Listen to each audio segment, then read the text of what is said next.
Yo, I'm Micks Mowers, my man, and welcome to my video. Today's video will be my little tiny Riley boy. Hiya. Who's much better. You feeling better now? Yeah. Yeah, much better. Had your hair cut? Yeah. Yeah, hot and sweaty? Yeah. You're hot and sweaty. Today's probably going to be the hottest day of the year, they reckon, today. And it's about lunchtime, and I decided I need to get down the shed and get a couple of videos done today. I've got a Hater 48 in, which needs to have a new height adjustment bar fitted. That shouldn't be too bad, but unfortunately, when a bloke brought it down, he left half the bits at home, so he's got to come back. I've got a Mountfield, a Cobra MT250C, which needs a new recoil starter cup. That's on order, so I can't get on to that. And apart from that, I've got one other machine, which would be a Honda Flymo that's come in. A gentleman saw me in Sainsbury's, recognised the channel, and he's been having no end of trouble with his Honda Flymo. Flooding, not starting, struggles to start when it's hot, all sorts of stuff going on. And it's got the Honda engine. Now, they're not the easiest to work on because they are a 4-stroke machine that is designed to work off of a 2-stroke system. In regards to, they always used to be 2-stroke because they had to be tipped up and down banks, and because this is a 4-stroke, it needs to have a vacuum pump fitted to it. So they do have problems with carburetors, vacuum pumps, pipes. They are quite a complex machine for the Honda. But we'll have a look at it, see what we can do. We might be able to fix it, might not be able to fix it, I don't know. So he's bought a little box of bits. I think he's bought new carburetor for it. He's bought all loads of bits and pieces for it, but he just had no end of grief for it and just decided to say, do you know what, Mick, stuff it. I can't be bothered. Can you look at it for me, see if you can work your magic on it? So that's what we're going to try and do. Are you sweaty? It's very hot, and you won't be in here very long, I'm telling you. So that's what we're doing today. So if this is the first time you're watching Micks Mowers and my man, hit your subscribe button and whack the old bell. Ding. That way you'll be told next time I upload a video. And without further ado, let's get down and dirty. Let's look at this Honda Flymo. It's out on the lawn. Try and get it to start up now, see what it's doing, and then try and diagnose it, get it up on the bench and try and get it fixed. Right, so let's have a little look. I need to get some of these weeds out. Look, these weeds are taking over, man. I need to get my weed killer out. I have to do it this week. Right, so over here is the lawnmower. It's a Honda Flymo LX500. That's what it says. So we're going to look at that today, see what we can't do with this. As I say, he has bought an abundance of spare parts for it already, but he just literally just cannot get it to make any sense. Now what I understand is, from the machine, it used to run last year was no problem, but then beginning of this season, he had problems with it. And now it's not doing a great deal full stop. So let's have a little look at it. Let's get all the handle connected up together so we know where we are. Yep. Hook it all up, and then we'll see what we can't actually do with this Honda.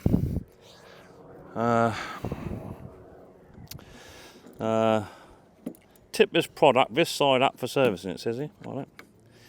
So I don't know if it's got any fuel in it or anything. That's not. Is that tightening or not?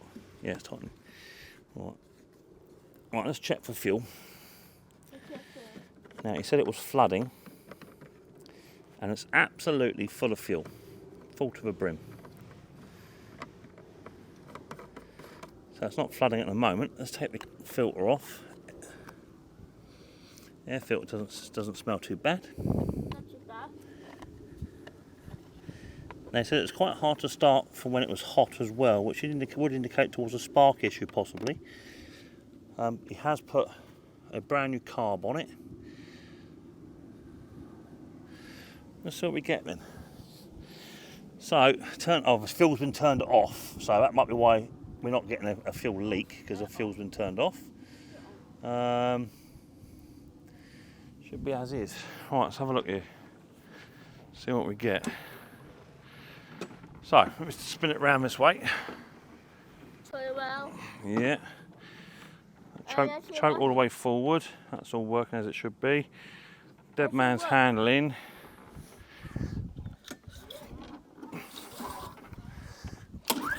Oh, that don't feel right. That fired. Pull cord just snapped on me as well. So, new pull cord to begin with. We're in a bit of a mess, people. We're in a bit of a mess with it. I need to get the pull cord working right first off. That just snapped on me. Hazard of the job. But it does seem to be a very, very small pull cord anyway. So, I'll leave the fuel turned on for now. See if we can't encourage that leak to happen. he has bought a load of spare parts with the machine. Spare carburetor, that's the old carby. And that's it. Right, so up onto the bench, new pull cord to begin with, that's definite. And then once we get the pull cord on, we'll bring it back out again, try and restart it again, and we'll go from there.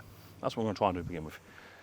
Right, in the shed now, you might be getting a little bit of wind interference coming now and again, because I have got a big fan on in the background, because it is absolutely red hot down here. And I mean, it's hot. So, no fuel leak as of yet. I'm going to remove the 3 bolts up on the top here, which will give me access to the pull cord, because we've got to fit a new pull cord straight onto this machine, because the old pull cord snapped on me. So that we've got to do. I'll try and get that pump lever off without removing that pump, would be nice. That's just a guard on there. I should better remove that guard. There's not too many problems. I'm going to do that. Right. Okay. Pull cord off first. Let's put a new pull cord on. The actual knot snap that end. Is that all the rope out of there? Yeah, it is. Right, that's a bit dirty up inside there, so we'll give that a bit of a clean up. Just inside, just to make sure that's all going to run as it should do. And then we'll rewind this pull cord up and get some new pull cord. We'll go for 3mm, I think, 3.5. I'll go for that. 3.5mm pull cord. I want my MAC gas, so I want to be burning the end of a pull cord rope. And then we'll start just to put a new pull cord on. So this will be rewound now, so that we know that this is actually going to be working in the future. So just wind this up anti-clockwise as far as it will go, and you'll feel the tension just stop. Once the tension stops, you know you're at your limit. There it is there, that's where it's stopping. And it's got to now line up the hole, which would be on this one here. So that's got to be let go to that side there. There's the hole.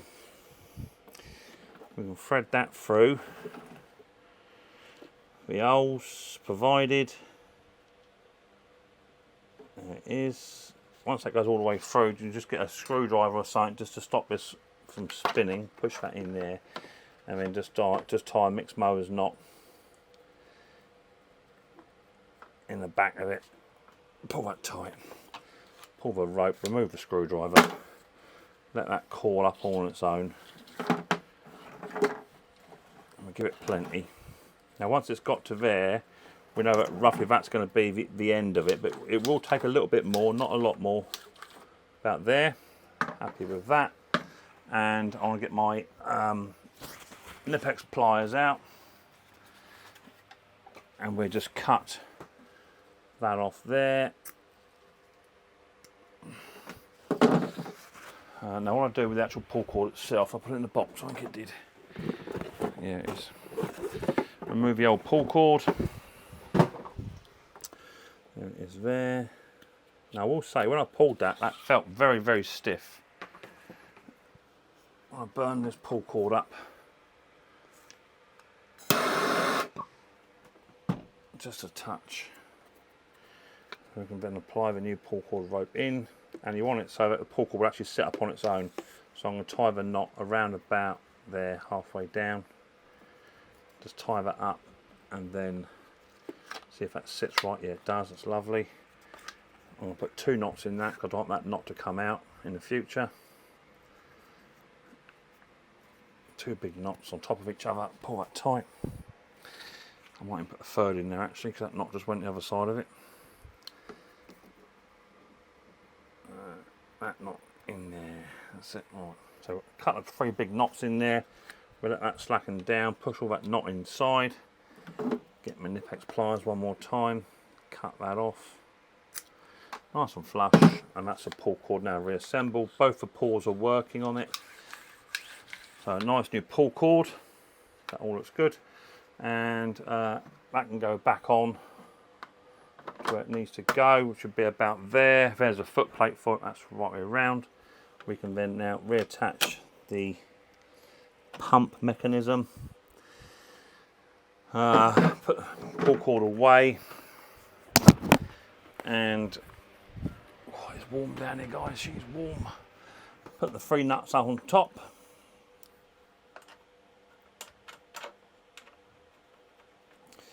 And then put the 1 nut back on the pump. Now sometimes these pumps actually fail on these, and that is the reason why they muck about, but we shall see in a minute. 1, 2, 3, and we've got a tiny 10mm down here to put on, which would be on the pump. I don't want to go on there. Sure that was the right one, Mick. You didn't want to go in how it does. Right, there you go. Right, now, it did say it won't rev. Just going to check that governor arm. Make sure that's doing what it should be doing.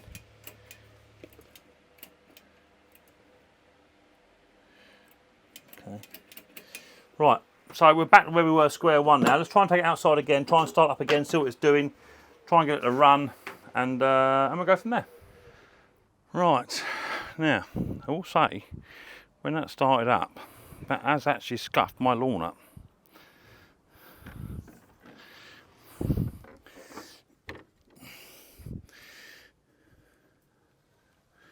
Now, I think that blade's on upside down. I think that blade is on upside down. I'll try and start it now, but I think that blade's on upside down. Right, let's have a little look here. See what we got, see what we ain't got. So onto choke, dead man in.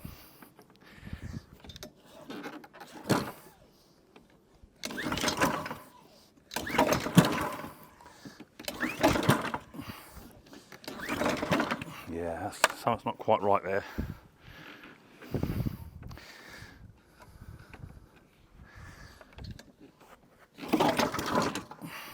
Try and tip that up onto its side, because it feels like it's catching. That's what it feels like. Let me grab a clip. I've got a feeling that blade might be on skew width.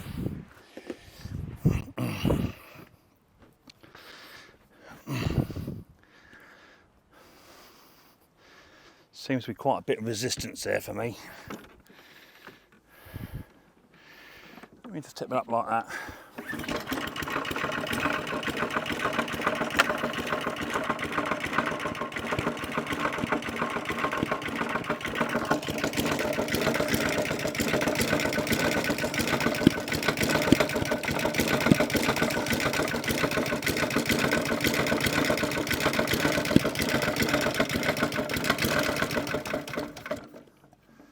I'm just trying to activate the governor arm. It's funny how it started with it tipped up like that.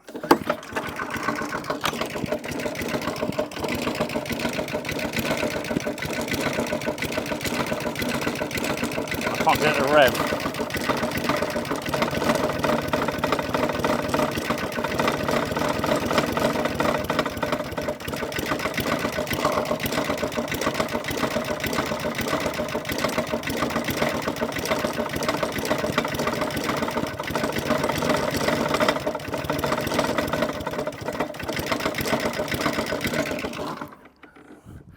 Right, the first thing I'm going to do is I'm going to tip this up on its side,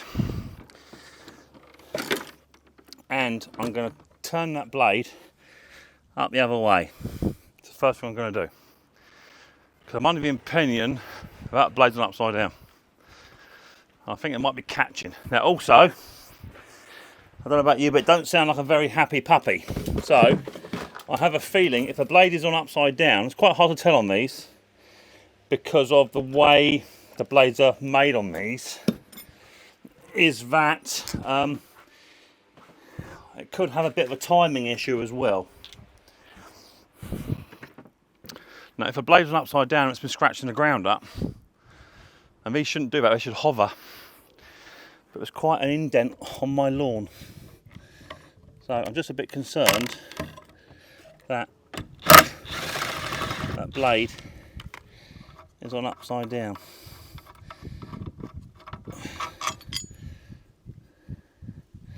Let's put the blade that way up, Mickle Mouse.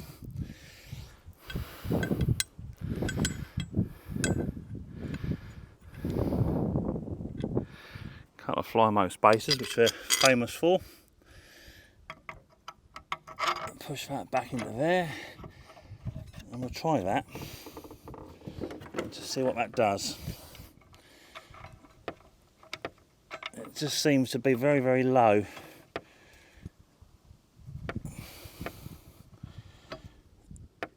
It definitely don't sound like a very happy mower.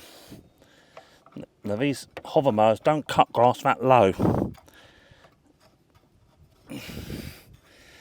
That's not their design.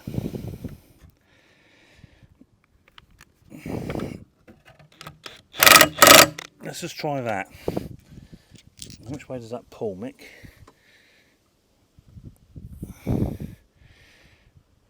Okay, let's just try that just for now.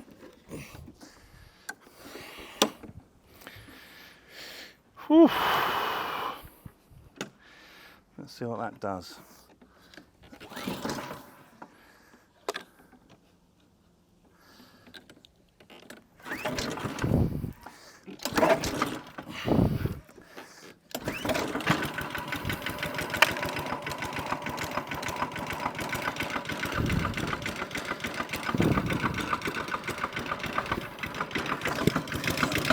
I can hear popping.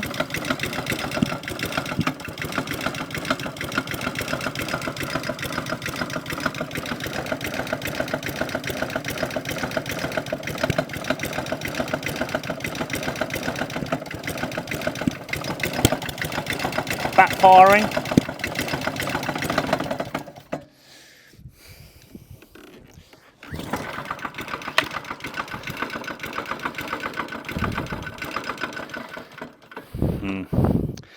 It's not a very well cookie, is it? So I'm going to go for timing first, because it is starting, although it's not pulling back on me, it's popping and banging. I want to double check it, the timing is okay first. That's the first place I'm going to go. Flywheel off, check the key. If that's okay, I'll then go down a carburetor road, and that's where I think we'll start. Right, so just going to check the oil on this machine because a bloke said it was all running fine. Let's just check the oil. And there's no oil in that machine. None at all. Let me screw that in.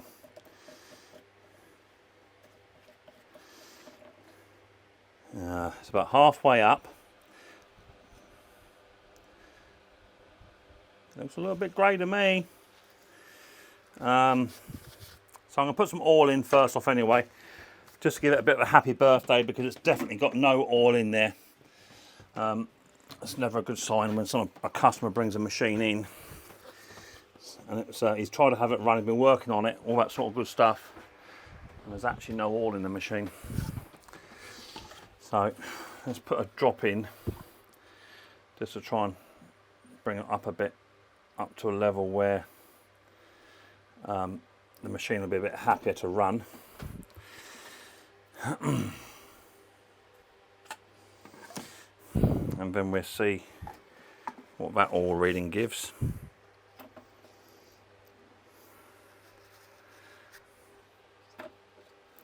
Right, we're about just over three quarters way up now, so we've got a bit more oil in there now, a bit more lubrication for the nation. Okay, let's have carburetor off first, I think. Carburetor off first, and then we're going to look into this spring. That just doesn't look right to me. There's no way that can give tension like that. That's locked in that position, so that's what I'm going to go with next. Right, so we've certainly come a long way. I've been pulling on this like a man possessed, okay, and just not getting anything. Now the carburettor I put on, I believe to be good. All right, I have had it running, but I have now put new oil in it because it had an oil issue. I've moved the spring to get a bit more less tension on that governor because it wasn't able to move as free as it is now. But now, if I just get a pry bar, I'll tell you what I've just found. Oh, look at this. Look at the play. Not only up and down, but sideways movement in that flywheel and shaft. I can actually hold the engine still and look. Absolute reams of it. So that's never a good sign. So the big bearing's gone up the top end, possibly wear on the crank. I will try and get the flywheel off, just so I can have a little look inside there. But yeah, it is not looking good. I've got about 10 thou on the coil there. Open it up, I've got about 75 thou. That's how much play I've got. So I'm just interested to see what's happening inside that under that flywheel there. So let me come back to it. I've got my air hammer out. Remove the flywheel. Now what I will say, the flywheel actually looks quite good. Nothing to worry about there. Also the key looks good too, right? But what I am noticing is a lot of oil up here, a lot of oil, a lot of debris and stuff. It's soaking up here, okay? So that's why we have a very low oil in this machine. Okay, now on top of that, I'll show you what else I found. I'm going to zoom you right in for this. I'll put that onto there. Right, now watch this. Watch at the base of the shaft. Ready? You see how much wiggle we got going on. We got a wiggle going on. Up and down and side to side. So big end bearing's gone. It's got a bit hot, lack of oil, all that sort of good stuff. And this machine will now get its wings and fly to heaven. So there you go. Nothing Micks Mowers can do about it. It's a complete engine rebuild, and when I say complete, I mean complete, right? Not worth doing. It'd be cheaper to find a second-hand Honda engine, which is using a lawnmower, convert it with the pump, and put that on there. That'd be the best thing to do. I don't have a spare Honda engine. Nope, I don't have one. So, yeah, terrible shame. I did notice it was quite hard to pull. And I have got a bit of tennis elbow cramp, so I need to be a bit careful what I'm doing. I can't be pulling on things like loonies anymore. I'm getting old. Micks Mowers is getting old. Not as old as my mate Pete though. He is really old. I'm going to get hold of this fella who emailed me. He wanted me to fix his mower. I can't fix that. I am a lawnmower mechanic, not a magician. So yeah, lawnmower's going to go to heaven now. Still lots of lovely big spares off the machine to have if you wanted it. A carburettor, new carburettor, coil, spark plug, all the bits and pieces. If I was him, I'd recommend getting a second-hand lawnmower engine with the correct crankshaft on it. Put it on there, change the pump over, convert it, and you can do that. As long as you're not using these Flymos on banks, if you're using them just on your lawn, and they're not tipping over, you can just put any lawnmower engine on it, right? But if you're going to put them on banks, you need to have the pump on them, okay? And that's the end of that video. So thank you very much for watching this episode of Micks Mowers and Mower Man. It's not a fix, but then not all of my stuff is. It is what it is. This is what come in, this is what I try to fix, and that's what I've diagnosed and shown the problem. So if your lawnmower or Flymo won't start, check that, because that could be a problem too. Just too much in it. So another lawnmower, unfortunately, gets its wings. This hover mower flies to heaven. It's kind of weird. Anyway, thank you for watching this episode of Micks Mowers and Mower Man. Hope you did enjoy it. If you did, give it a big thumbs up, hit the old subscribe button and whack the old bell. Set notifications to all. That way you'll be told next time I upload a video, and I look forward to you guys next time Micks Mowers very, very soon. But don't forget, much more importantly, take her easy. Bless her little heart. Another one goes to heaven.